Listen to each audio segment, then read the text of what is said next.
GMGP. Good morning, good people, because it's morning somewhere out there for somebody. Welcome back for another episode of Hot Takes and Trending Topics, hosted by yours truly, Ray G. If you don't know, get at your boy on X at Ray GQ. This is the show where I'm taking a look at what are some of the hottest topics in the sports world today. We're going to discuss them. We're going to talk about them. We've got a couple of things popping off today that we're going to get into. Rashee Rice, got to talk a little Rashee Rice, the Dallas Cowboys, the NBA playoffs, and some NIL stuff. I know NCAA college football is coming out, and we're all very excited about that. But I do got a little conversation starter that I want to pop this thing off with and get y'all's opinions and feedback. So as I always say, make sure you engage in the comments below. Let me know what you guys think about some of the things that are happening in the sports world today, and we'll talk about it on the next episode on Thursday. And if you find the information actionable and or entertaining, hit that thumbs up button, show that support by subscribing. I ain't making you pay for nothing. Show that love, show that support by subscribing to the channel. So let's start this thing off going to the college game. And I want to talk about something that a lot of people don't really know the ins and outs of. Hell, I don't even know the ins and outs of how everything with NIL works. I worked at two collegiate institutions in their athletic department for over 7 years. And at the time that I was involved in collegiate athletics, none of this stuff was happening. No NIL money. You couldn't even give the kids a damn ham sandwich without getting in trouble. But right now, you've got former highly touted 4- or 5-star prospect Jalen Rashada, depending on what service you look at. He is suing the original school that he was committed to play for, the University of Florida, and head coach Billy Napier for essentially fraud, promising a certain amount of money in his NIL deal, and he never got that money. So he's suing for $13.8 million. This is a big story. This is a big story because right now in the world of college football, there aren't a lot of people, at least public people, analysts, people that cover the college game, people that play and follow the dynasty game. There's not a lot of information out there about how these contracts and these deals and these agreements are structured for high school athletes. There's not a lot out there. There's not a lot. You don't see templates of NIL deals. And I've always wondered on the back end, just sitting back, watching how this stuff plays out, I've always wondered, like, how do you ensure that the money goes to the kids? How do the boosters or the individuals who are providing this NIL money for these collegiate programs, how are they certain that they get their ROI, their money's worth out of these kids? Do they just pay them, here's $2 million, you come to the school, and if you transfer in a year, shit, you get to keep the money? Or do they have to give it back? I don't know how any of these are structured. And as you look around, you don't see any of these contracts readily available. If you want to look at what an NFL contract looks like, you can Google that. You can go find what an NFL contract, an NBA contract, how those things are structured, what the agreement looks like. But this right here is like new territory, and it's truly the wild, wild west of collegiate sports. And I sit back and I wonder, we have wanted and advocated for players having the ability to sort of control their own destiny. You got these head coaches that can move around, go to different spots whenever they feel like it, sign a brand new deal at this school and get paid $20+ million remaining on their contract while they go coach somewhere else or sit in the booth for a year. So we have advocated and longed and wanted for more player empowerment, player freedom, player movement, player choice. And now that we're here, it feels like there's got to be some sort of governing body, governing entity to ensure that, A, the people who are paying the money, they get their money's worth, I guess. And then the kids who are promised these funds to go to these schools, to go to these programs, that they're compensated, that they receive what they are contractually in agreement to get. Now, again, I don't know if there are plan limits, sort of, you have to be at the school for X number of years, you have to get a diploma. I don't know how these things are structured, but to see this right here with one of the top-rated high school prospects suing their former school, this is a big story. This is a big story, and I believe this may open the door for some other players to potentially think about seeking legal action or recourse depending on, what happens at their program. Now, while I love the ability for players to earn, I did my dissertation. I got my LLM, a master's in international and comparative sports law at St. John's, and I did my dissertation on this in 2013. And the premise of it is I felt and argued and supported my stance that collegiate athletes were, in fact, employees of the institution. That was my stance back in 2013. And what's happening right now, it's very interesting. And as I'm reading, he was promised a $1 million NIL if he signed with Florida, but the deal fell through, leading to a lawsuit, damages for a failed $13.8 million NIL agreement. This is step one. This is something that was necessary and needed to happen. But I do believe that as we progress and we move forward with these institutions promising these high school players who are coming out, hell, with the damn PR team, agents out of high school, this is going to be an interesting story to follow. Let me know in the comments, how do y'all feel about NIL in particular? How do you feel about this situation with Jalen Rashada? And do you believe that this is ultimately good for the collegiate game? Or do you think we're going to get to a point where kids don't even stay? It's just whoever's going to give me the biggest bag, I'm gone. I'm going to go to Alabama for the money, and then I'm going to transfer here for the money. I don't know. I truly don't know. I'm all for player empowerment. I love that they're getting their bread. But this is some people are going to be held accountable if stuff ain't fulfilled. So let's talk about the aforementioned. We talked about him earlier. Rashee Rice, the man who was in the news heavily at the start of the draft process. The offseason has just been filled with Rashee Rice. But today we got some news about an hour ago that all charges against the photographer, who there was a potential assault allegation at a nightclub, all charges have been dropped. And the report is the photographer said that this was all an accident. It was all an accident. No big deal. Rashee Rice didn't do anything. We're good over here. So this was the second sort of incident that he had following the car crash down out here in Dallas. So this was the second incident, and it happened, it felt like a few days after that happened, he was right back in the news. So this is, in a world of bad for Rashee Rice, this is one of the better cases. This is a great outcome, that this is no longer going to move forward from a criminal standpoint. And I don't think it will have any impact or bearing on what the NFL decides to dish down and handle out from his involvement in that vehicle accident. How do we feel about Rashee Rice now? How does everybody feel now that he's just facing, and I'm using just in air quotes for those of y'all that are not watching, just facing the charges or whatever repercussions or discipline that will be dished out to him following the car accident in Dallas? He's seeing his ADP fall like crazy. You can go to Underdog Fantasy. His ADP, I believe he's now the third Chiefs receiver off of the board behind both Xavier Worthy and Hollywood Brown. I'll just say this. As much as I like Rashee Rice, as much as I like Hollywood, the upside that he has, Xavier Worthy, if this young man is on the field, that is the wide receiver one for Kansas City. I don't think there's any question about it. No ifs, ands, or buts. I like Xavier Worthy. If he's on the field and healthy, he's the best option that Patrick Mahomes has outside of Travis Kelce. Again, I like what Xavier Worthy could become down the line at some point. I love the explosive element that Hollywood Brown brings to that Kansas City offense. But what Rashee Rice can do in the offense going into year two, he will lead that team in receiving yards, receptions, all that good shit. Maybe it's not touchdowns because you got some big play threats on the outside opposite of him. But as much as Justin Watson played on the field last year, as much as Marquez Valdez-Scantling got run, there's going to be opportunity for all three of these guys to blossom and to thrive. But the big question is, what are you doing with Rashee Rice? You didn't like him. A lot of people his career's over, especially after the second incident. Some people were saying it after the first. Literally, you go back through the comments, people have told me career over.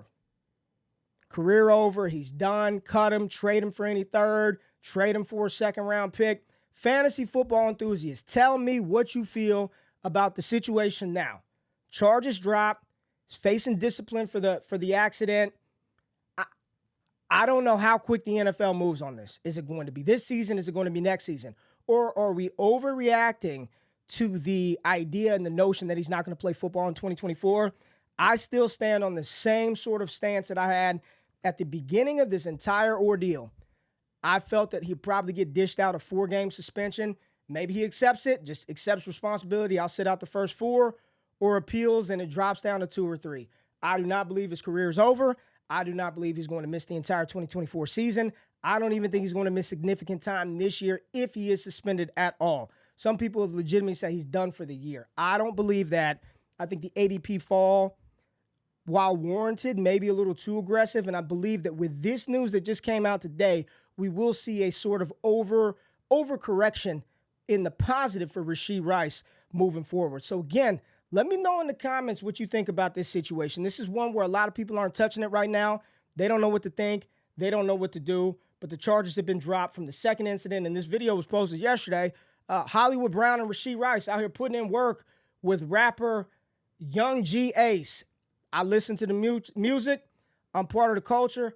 I have no damn clue who this is. I have no clue who Young Gen Ace is. Could for $1 billion. I couldn't tell you one song, but Rashee Rice, hey, it looks good. Physically, it looks pretty damn good right there. I'm liking what I'm seeing from Rice, Hollywood. These dudes look like they're ready to go. Again, no clue who the hell this rapper is, but give me some Rashee Rice. Give me some Hollywood Brown on this Chiefs offense. I think that's Hollywood right there looking yoked up. But these are two good weapons. I just wanted to show this video. They're working out. He's got his Chiefs helmet on. So hopefully he stays the hell out of trouble over the next couple of months so we can fucking see him play some football this year. What else do we got popping? I talked about the NBA. The NBA playoffs. Tonight we got the Celtics and the Indiana Pacers. And then tomorrow we got the Mavs and the Timberwolves. And what I want to highlight more so than the individual matchups, I think both of these series will be good in the Eastern Conference and the Western Conference Finals. I think Dallas gets it done in 6. I've got Boston in 5. I've got Dallas in 6, Boston in 5 for a Dallas-Boston final. But the bigger thing is just time.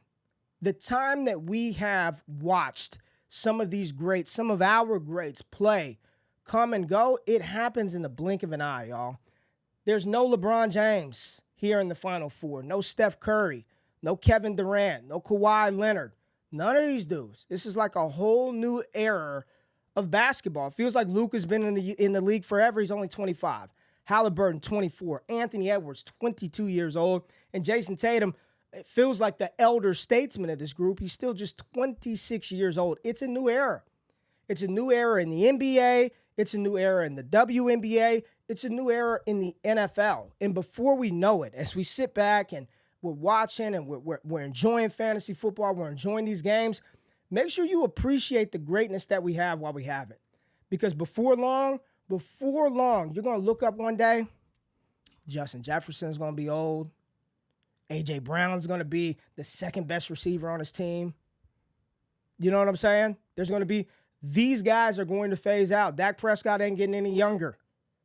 Right? Patrick Mahomes, still relatively young, but before you know it, you're going to look up and be like, damn, I lived through a hell of an era. I've been alive to witness some dope individuals. You know, we listen to our grandparents and our forefathers and mothers talk about the things that they watched growing up, right? Jackie Robinson hitting the baseball, the first black baseball player in MLB, right? Muhammad Ali, George Foreman, right? Rumble in the Jungle, some of these iconic events, Michael Jordan, the battles between the Lakers and the Celtics in the NBA. Like, we heard about those things. We saw some of those things, but we ain't really lived through that. Like, we didn't really live through that. I remember my earliest sort of memory of Michael Jordan was, I believe, the 96 NBA Finals versus the Seattle Supersonics. Detlef Schrempf, you know, Nate McMillan, GP, of course, Kemp. That was like my earliest real memory of Jordan. And I'm watching this on a fat booty TV in my grandmama crib where you had to put aluminum foil on the antennas to make that shit pick up the signal better. That's like, so I didn't really come up through the Jordan era. That's when my first memory of watching him, the first real, like, I knew what was going on was probably that Utah Finals. I think that was in 98. But before you know it, these guys are gone. And it's cool to see this new era of basketball player, right? The Timberwolves took down the defending champs. You got the Mavericks coming in as a lower seed, getting it done versus the number 1 seed. The Celtics running through the East as always. And then you got the Indiana Pacers, this young team comprised of a bunch of talented players, man. They got goddamn 20 points out of 6 or 7 players in that Game 7 against the Knicks. So just watching this, appreciate it. Appreciate the few last years left that we got of Steph Curry at peak level, of LeBron James, of Kevin Durant.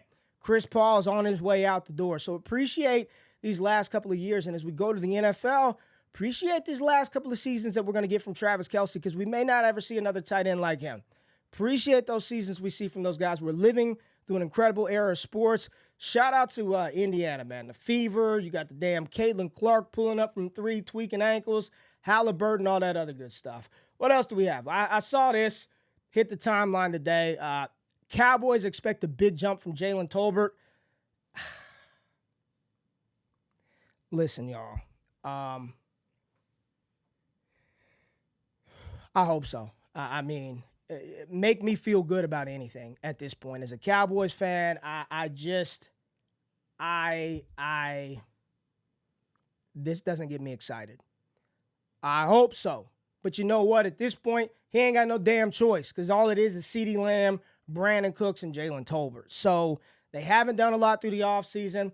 I am, for those of y'all who don't know, you may be tapping in for the first time, I am a diehard Dallas Cowboys fan. But I try to be very realistic. I try to be objective.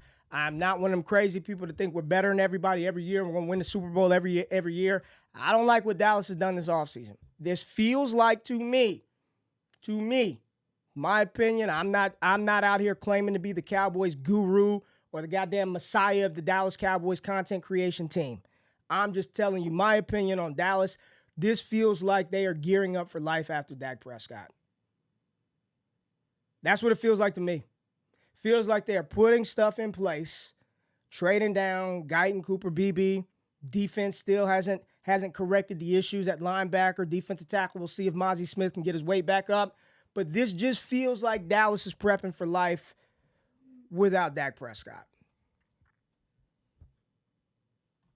We'll see. A lot of people getting paid. A lot of quarterbacks, a lot of wide receivers getting paid. A lot of players left for the Dallas Cowboys that they need to pay. CeeDee Lamb, Micah Parsons, and the aforementioned Dak Prescott being most notable. No Tyron Smith.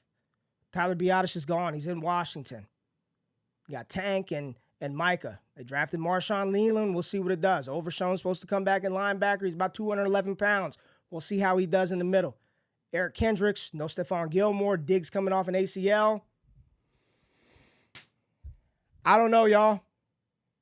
Again, realistic Dallas Cowboys fan here. I'm not about to gaslight y'all that we're the best damn team in the league.